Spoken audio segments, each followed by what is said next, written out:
All right, I think we're live. Hello, and welcome to our event today. I'm Mike Derrios, and I serve as the Executive Director of the Greg and Baroni Center for Government Contracting, where we're focused on shaping the business of government where policy meets practice. This is a virtual roundtable with moderated panels, including industry and policy experts, and we'll have an insightful keynote address to set the stage for the discussion today. We're going to be presenting a lot of content, but there will be an opportunity for attendees to ask questions. So I would encourage you all to make use of that functionality.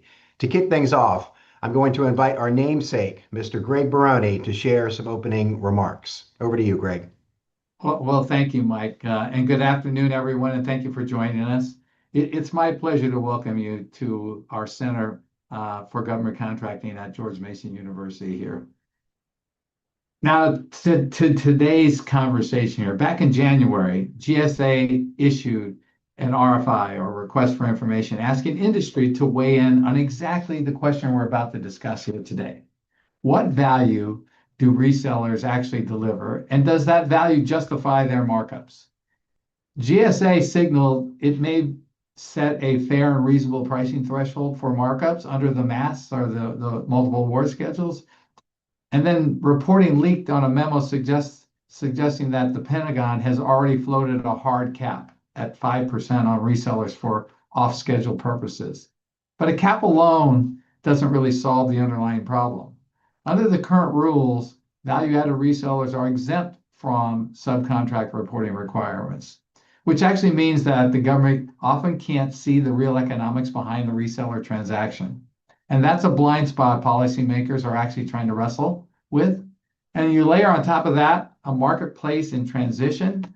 Agencies are actually moving away from hardware purchases and perpetual licenses and more toward cloud subscriptions. And frankly, we don't know what lies ahead with AI, and because they're looking for continuous delivered capability. So the question in front of us today it's not hypothetical. It's the one regulators, contracting officers, and industry are actively debating right now. What does value added really mean when government is buying capability instead of products? And that's exactly what we're trying to unpack today with our speakers. And with that, Mike, I'm going to turn it back over to you to get us started here. So thank you. Thanks, Greg. The catalyst for today's discussion was a fantastic monograph authored by our senior fellow, Rich Butel. And it's really focused on, as Greg mentioned, the emerging role of value-added resellers and resellers in the federal information technology marketplace. We're going to talk about basic policy questions, and I think it's frankly straightforward. When the government buys tech through an intermediary, what value does it receive? And how can that value be measured, and what's a fair price for it? The monograph that I mentioned begins by recognizing that VARs and resellers are often discussed as though they perform the same function. They actually don't. A reseller may provide product access, licensing, ordering, billing, compliance support, and a contract vehicle. A true value-added reseller may also configure systems, integrate products from several manufacturers, address cybersecurity requirements, manage deployment, and support technology throughout its useful life. Some firms provide little more than a transaction, while others assume substantial technical, operational, and financial risk. That distinction matters because the federal government is reassessing the role of intermediaries. Agencies are obviously seeking deeper discounts, direct relationships with major tech companies. They want greater use of enterprise agreements and better control over the reseller fees. Those are all legitimate objectives. And opaque pricing, unexplained markups, and excessive pass-through charges should absolutely be challenged. But the monograph also cautions against assuming that buying direct is always a cheaper or better approach. The price of the product is only one part of the government's total cost. An intermediary may reduce acquisition time, combine products from multiple suppliers, meet small business and compliance requirements, solve licensing issues, support deployment, and they remain accountable when something goes wrong.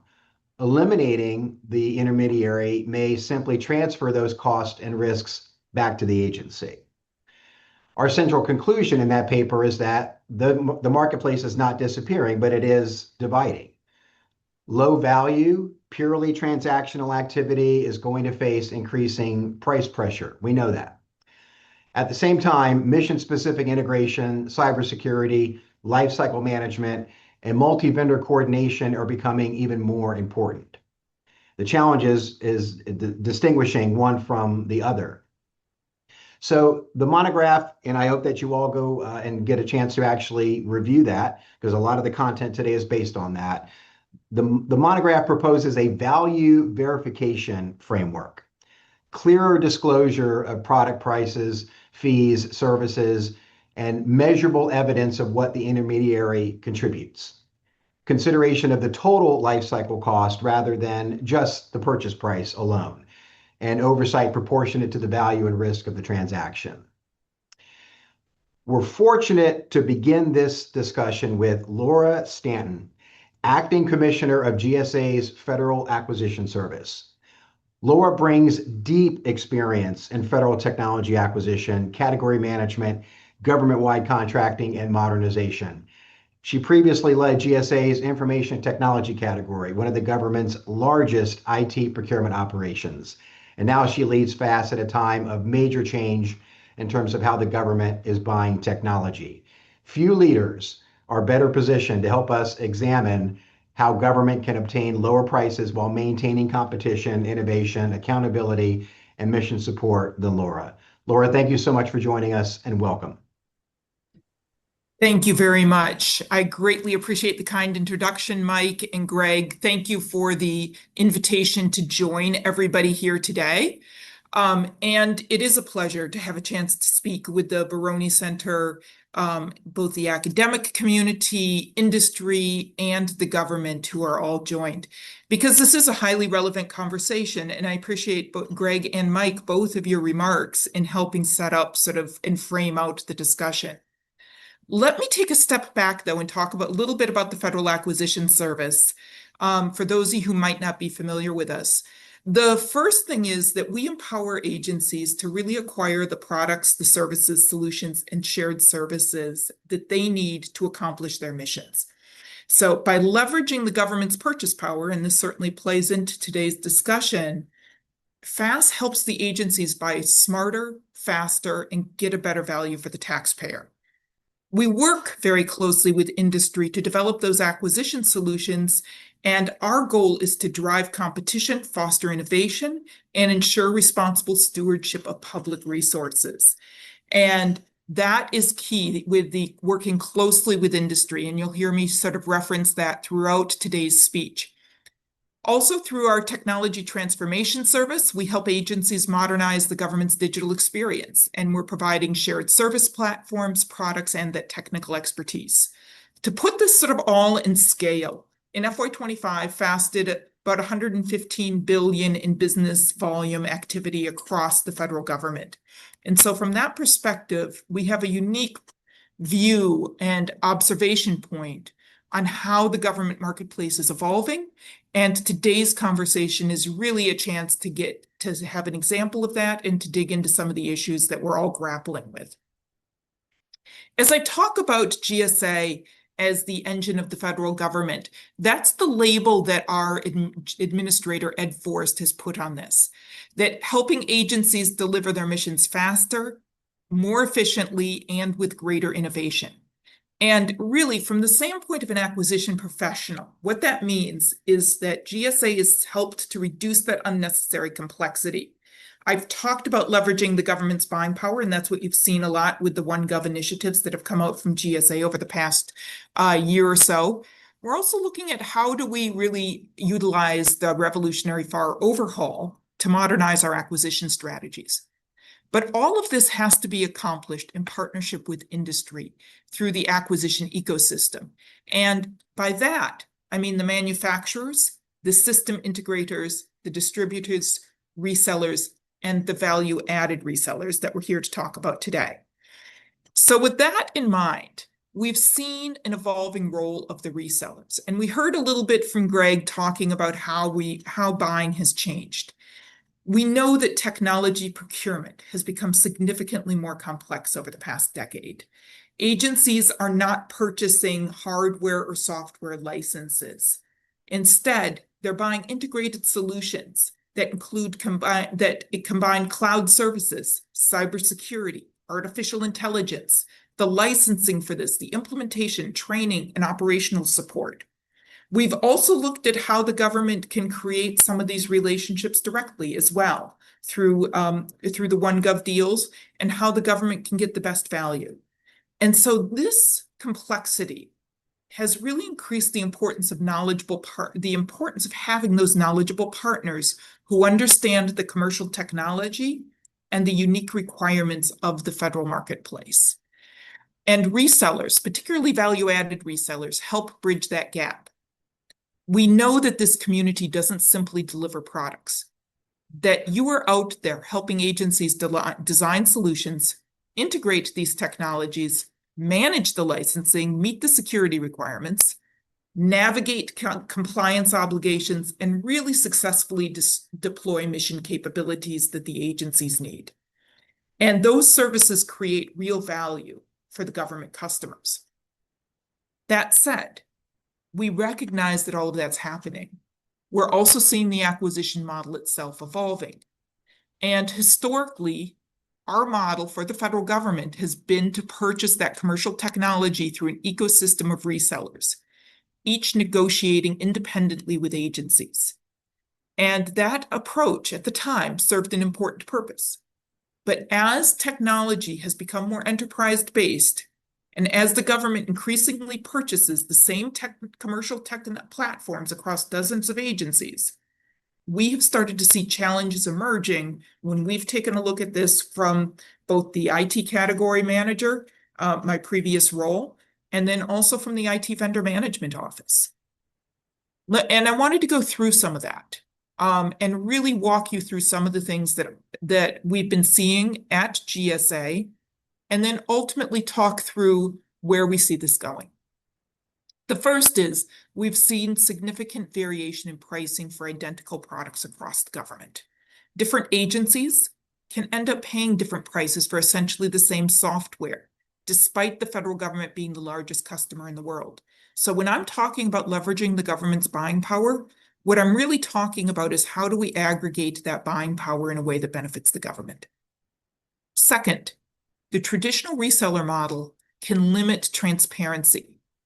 When product pricing, the licensing, the implementation services, and support are all bundled together, it becomes very difficult for agencies to understand what they're paying for and whether or not they're receiving the best overall value.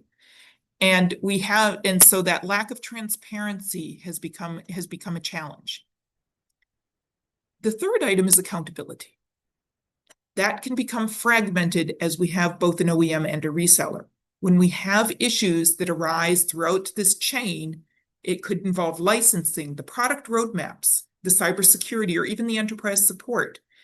We end up with the responsibilities being spread across multiple parties, and rather than resting clearly with the company that's developed that technology.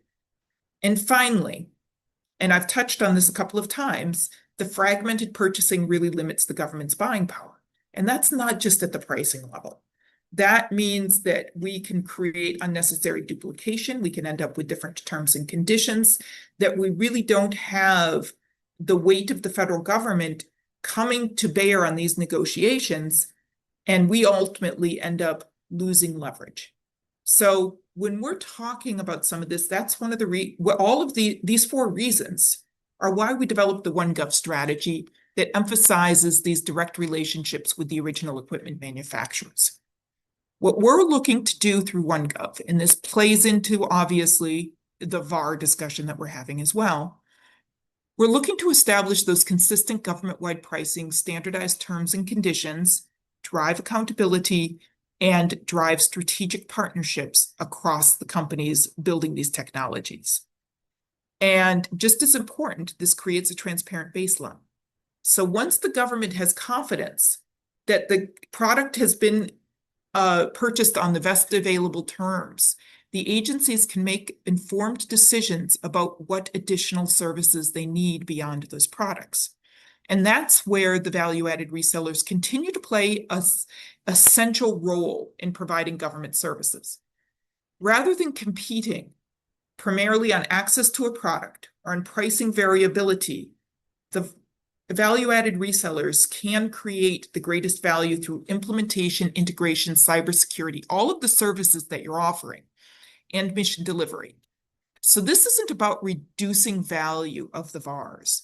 This is really understanding how the VARs are integral to providing this value and delivering dynamic IT solutions. It's about making sure that each participant in the ecosystem is focusing on what they do best, and that the government has transparency of what those services are and what we're paying for them.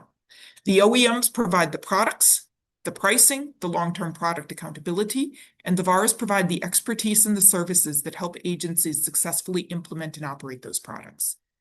This allows the government to benefit from the transparency, the accountability, and get better value for the taxpayer, all of which is critical. So there was reference already made to the RFI that we put out. And so we've been working through how do we address this with industry. And the value added, and really, so we put out an RFI back under the multiple award schedule SIN for purchasing new electronic equipment.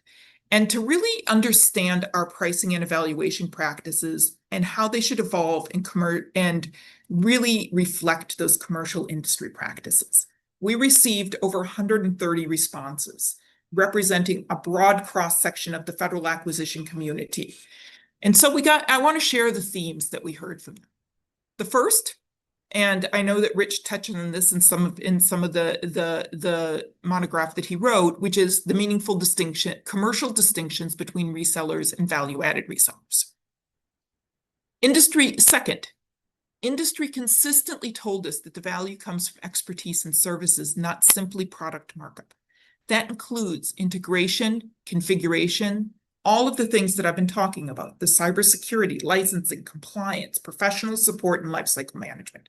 Those are the key value-added services. Third, federal acquisitions.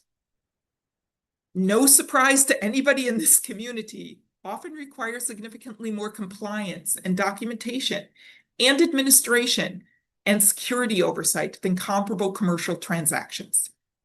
And those activities represent legitimate costs and important value to the federal government and to the government customers.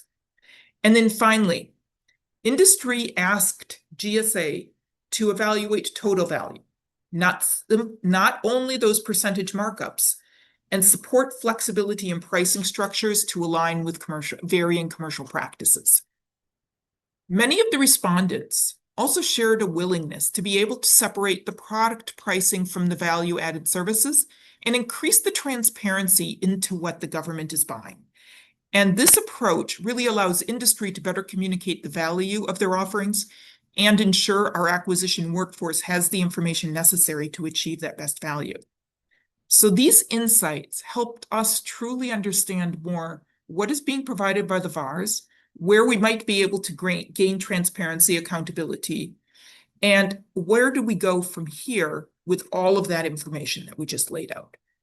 So what we're doing inside of VAS is we're looking at how we better align our schedule practices with these commercial standards, how to get the acquisition workforce more information and guidance over how to analyze, how to price, how to acquire both the services and the products, and how the agency buyers can better evaluate those value-added services.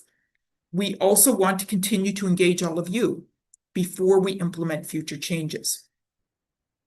Really, our goal is extremely simple. Let's ensure agencies receive fair and reasonable pricing while giving industry appropriate opportunities to demonstrate the value that they provide. So as we look forward, the question that we keep getting, and I think this forum is a great one for that, is what does this evolving government-wide buying strategies mean for resellers?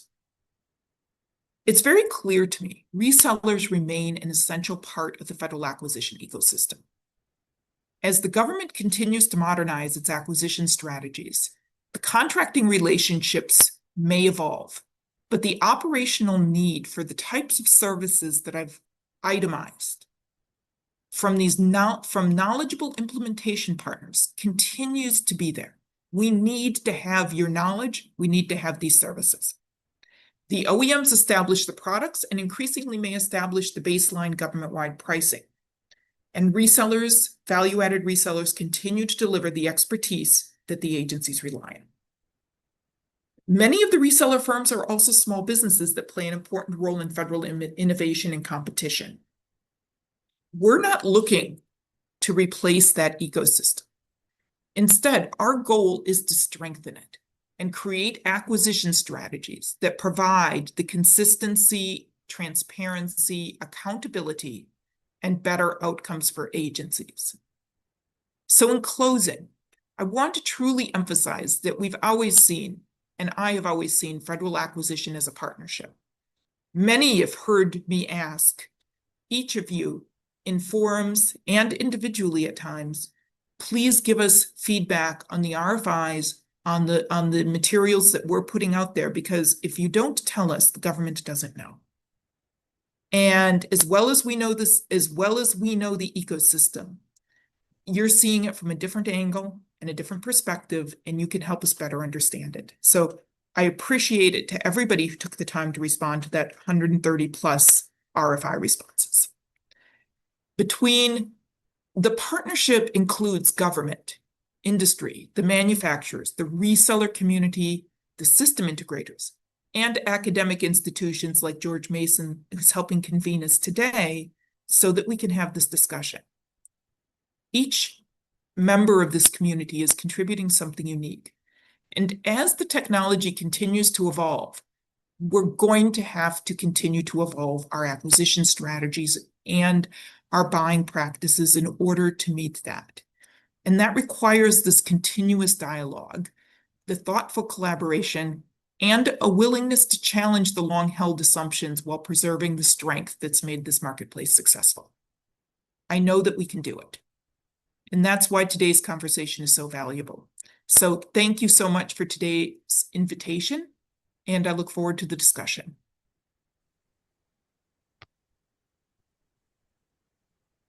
Laura, I want to thank you so much for those remarks. That really helped to set the stage for the topics that we're going to be talking about today. Can't thank you enough. If you have a little bit of time, we'd love to maybe ask you a couple of questions. I think our audience can benefit from that. Great. Let me actually start by first inviting Greg. Greg, did you want to ask Laura any questions first? Hold on here. Gotcha. So I start by, I kind of like, I always like to start with this question or end with this question, which is, Laura, if you were looking 3 to 5 years from now, where do you want to see this head? If you were to kind of paint a picture, what would you say? If I'm looking at that, really a couple of things. The first is that continuing to drive the OneGov strategy and building the direct relationships with the large OEMs that are providing the products to the government. The second piece is that we have much greater transparency into the services that the VARs are providing to the federal government so that we can actually see what the total life cycle costs are. And that then we're also able to leverage the government's buying power where it's appropriate, and we're all buying the same thing, and Right. Yet get the specialized services where agencies need to have things differentiated. Okay. Mike? I want to defer to you for a couple of questions and then. Sure. Yeah, no, I appreciate your last comment there. I mean, just speaking from my previous role in government, I think that agencies appreciate that kind of flexibility, and frankly, they're going to need that. I'm curious, as GSA, so I'll probably get a little wonky here, and apologies for that. But this is such a great topic, and it's not often that we get somebody like you to talk about it. So as GSA is expanding enterprise buying and really trying to maximize direct agreements with major tech companies, you talked a little bit about that distinction between the immediate value of the price reductions and balancing that with total life cycle cost, those operational risks at the agency level and the need to preserve fair competition. Do you have any other thoughts about how GSA is thinking about balancing, that immediate return on investment versus the balance of that longer term effort? And then what should agencies be thinking about? I think, one of the things that price is really important here, but also best value plays a part in it. Just because somebody's seeing the lowest upfront cost doesn't always, and you know this, Mike, from your experiences at State, that doesn't always mean that we're getting either the lowest total cost or the best value for the government based on whatever our requirements are. So all of these, we need to look at it as a total, as a whole. And that's why we aren't just focused on a discount strategy. That's why we're trying to look at moving the federal IT market, not just by saying let's change sort of the relationship with the value-added resellers. Let's also change our relationship with the OEMs, because we know that they go hand in hand. And so that idea of establishing the transparent pricing, the consistent terms, the clear accountability, we know that all of that may ultimately come with a cost, but we also know that if we're able to leverage and send clear demand signals to OEMs, that it becomes easier for them to do business with the government. It also means that as we get that transparency, once again, we're better able to determine the services that we need and buy and actually acquire the services that the government truly needs. And right now, it's just very challenging to differentiate if we have everything sort of together with a single price. Mm-hmm. So a follow on to that, do you think that transparency, service level metrics, performance-based compensation, et cetera, is that a better approach than percentage fee caps to safeguard the government? I think, that percentage cap treats every acquisition that it's the same, regardless of the complexity and the mission impact. And yet we know that they aren't the same. So that's one of the reasons why you're seeing this shift towards transparency, because we know that some implementations require the extensive engineering, that integration, the cybersecurity, and ongoing. But so I want to focus, so rather than focusing on what the percentage is, I'd rather focus on whether the government clearly understands what it's paying for and whether those services are delivering measurable value to the government. And transparency is making sure that we're getting those service and mission outcomes, and that we're able to hold people accountable when they deliver and when they don't deliver. And that creates a much longer term foundation for us for this partnership, simply than just sort of looking at things at a markup level. Mm. I think I've probably got one more question for you, and then I'll turn it over to Greg. Maybe he's got one last one. So as you know, in Rich's paper, Laura, he introduces what I think is a fantastic notion of a value verification framework, if you will. What are your thoughts on practical steps that GSA and industry can kind of take over the next year to test some kind of value verification approach and build out a more evidence-based model, for the future of the federal IT channel? Yeah, I think the big thing is going to be determining how we evaluate them more consistently. How do we understand what that service is, and how do we assess what it costs to deliver it in the different environments, what the outcome is? And so when I think about sort of how do we get to that evidence-based, transparency is always going to be my first step. And I think that really shifting sort of what I was saying in the sort of the last question is understanding the value that we receive is always, and what that costs is always the goal of the acquisition system. So let me pause there and let Greg hop in. I'm just curious, Laura, because we've seen the evolution go, and I mentioned this in my opening comments about we've gone from, licensing model to a subscription model. And I'm wondering with AI and tokenization, how do you see it evolving and yet keeping your principles of transparency important in the process? I mean, I'm just curious, have you started to think out in the future there like that?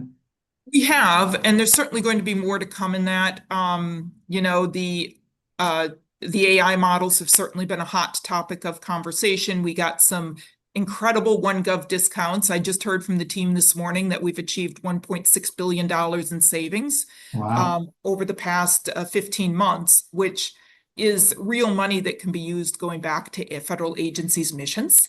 And that's incredible. That said, we know that we're also seeing use evolving on AI. So I think the answer is there's absolutely more to come. This is what I'm getting at. When I talk about the innovation, when I talk about sort of where we're going, where are we heading in the technology marketplace, we're continuing to see this evolution. It's not going to stop. And so as both providers of those services and as the acquisition community that's acquiring those services, we have an obligation to keep this conversation going so that we can figure out how do we respond to that evolving market in a way that the government does have the transparency, does have the best value. It is most importantly able to accomplish its mission. Yeah. Well, speaking of missions, Laura, we know that you have a very big and important one. I think a lot of people are very happy that you're in this role, helping GSA to execute that mission. And we thank you so much for taking the time to set the stage for today's workshop. Godspeed on all of the good work that you're doing, and it's beneficial not just to federal missions but to taxpayers as well. So you're doing great work, and we thank you for your leadership, and we thank you for your time today. Thank you so much, and I really appreciate the invitation to kick off this discussion. Yeah, and Laura, I just want to echo Mike's comments. We can't thank you enough for being here today. So thank you. So for our attendees, we're going to be shifting you over into the next segment very shortly here, and get ready for a chock full event of tremendous content. I think you're going to gain a lot from today's discussion, whether you're a government buyer or a government seller in this space. Thanks again for joining us.